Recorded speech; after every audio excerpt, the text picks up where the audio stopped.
Hey guys, welcome to Oshkosh Kilo Oscar Sierra Hotel near Milwaukee in the United States. We are here in the Extra 330 LT, which is the default version. The scenery and the livery that you can see here, let's have a look from the outside. Look at that livery, that is absolutely fantastic.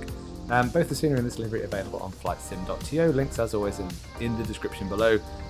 But let's go flying before that large cloud gets here, and the purpose of this video is to have a look at how this aircraft performs, being the default Extra 330, in comparison to what I flew the other day, which is the SU-31 by Indiafoxtecho. If you haven't seen that video, I'll put a link here above or in the description below. And there's also another surprise I found in cockpit, but I will demonstrate that once we're airborne. So without further ado, let's get going. I find it easier with a little bit of R-stick pressure to get the tail wheel down, but actually it gets flying pretty darn quickly and quite simply if you just keep the R-stick pressure in. So there we go. That looks amazing.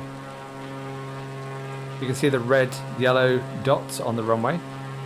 When you go to Oshkosh, apparently that's where they make you land so that it can fit more people on the runway. It sounds crazy, but I think that's what they do. Okay, we're going to go straight in here to a Cuban 8 with a stall warner. A stall warner is nice in this aircraft. You don't get that in the SU-31, and it's a nice indication that you are at or close to the stall. Decent amount of knife edge available. Ooh, there we go. And let's go into a reverse Cuban 8.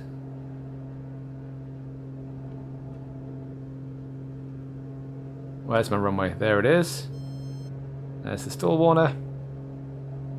Bit of aileron roll. Whoa, that is pretty darn quick. I think it might be a little bit quicker than the SU-31, but that's not really a surprise, being this is a more modern aircraft. And again, if I get anything wrong, feel free to put in the comments below. I'm always willing to learn. Okay, here we go into a loop. Pretty tight for a loop. This aircraft it feels a lot more sensitive than the SU-31, to be honest. So the SU-31 is a bit tamer apart from the spins. So if I try and put it into a spin, so the speed is fairly fast, this is full pro spin, so left rudder back stick. And yes, we get some auto rotation. There seems to be a lot of yaw and not a lot of roll.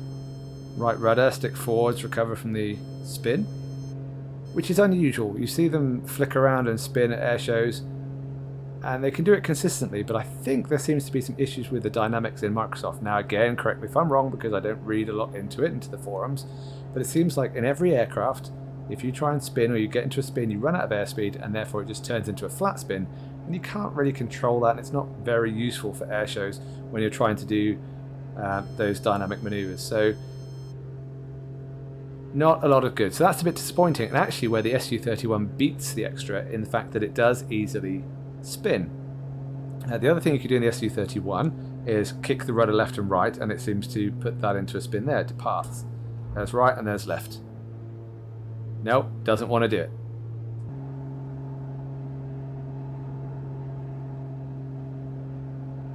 But it is quite fun to fly, very twitchy, but a lot tamer, so you're not going to get into an uncontrollable spin, although if you keep the full pro spin control, you will run out of airspeed. So let's try that again, demonstrate. So there's the full pro spin, look at the speed, that's through 50, 40, 30 knots, 20, and now we are 0 knots.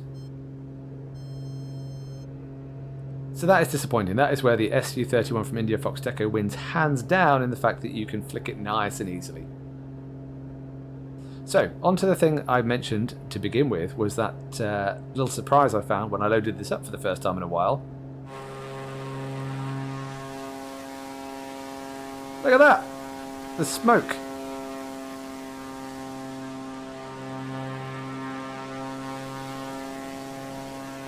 Now, this seems to be combined with the nav lights. So I've put a keybind on my joystick with the nav lights. You can see that switch up and down there, and that is what's producing the smoke.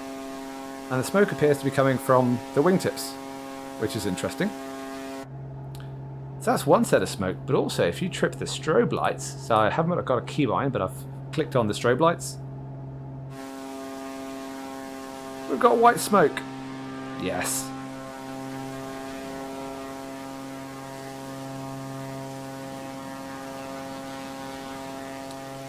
which is awesome to see. I'm totally not paying attention to where the runway is, so let's get back onto my line feature. And back through the smoke. And actually, they're pretty decent smoke effects, to be fair. I mean, it trails off into a little bit... Well, it trails off okay. So whilst we're out here, let's fly this aircraft from outside, like I did with the SU-31 and the RV-14. If you haven't seen that video, I'll put a link again in the usual places. And see how much fun it is to fly from the outside. So let's just zoom out a little bit so we can see more of the airplane. Here we go.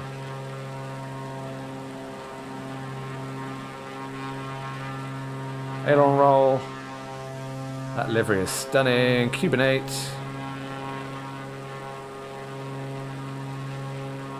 Inverted flight. It's quite tricky to do from the outside view. There we go. Let's put that back up the right way. Let's go into stall turn.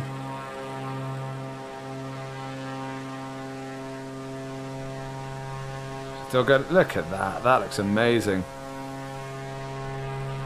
The camera's doing its own thing. Oh, that worked out nicely.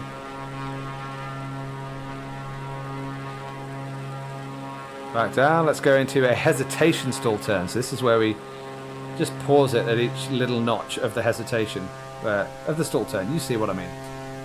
There's one. There's two. We'll pause it there. There's three. And there's four. Not the most stable aeroplane to be doing that with.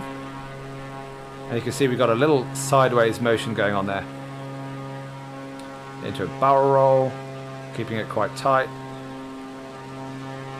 That livery is something else. And then into the spin, so the kind of not spin. Oh, we're kind of going though, but it's more flat like I mentioned. Not much roll, a lot of yaw.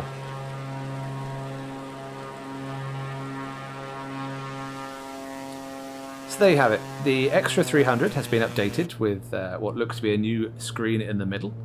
It seems to have some sort of smoke effect combined. It doesn't flick or spin like the SU-31, but it is decent to fly. And oh, by the way, if you want to do a transit in this aircraft, hello, we've got somebody else doing aerobatics over here. I do believe I should go and join them. I got distracted, sorry. I was going into Hammerhead. Is he doing that in an RV? I believe he is. Let's join him. Again, what was I saying? Oh yeah, if you want to go flying places, then you can do this. IFI, you've got the full suite of flight plans, GPS, attitude indicator, which is neat. Now I'm guessing this guy is not AI. Is he going to let me join? Does he know I'm here?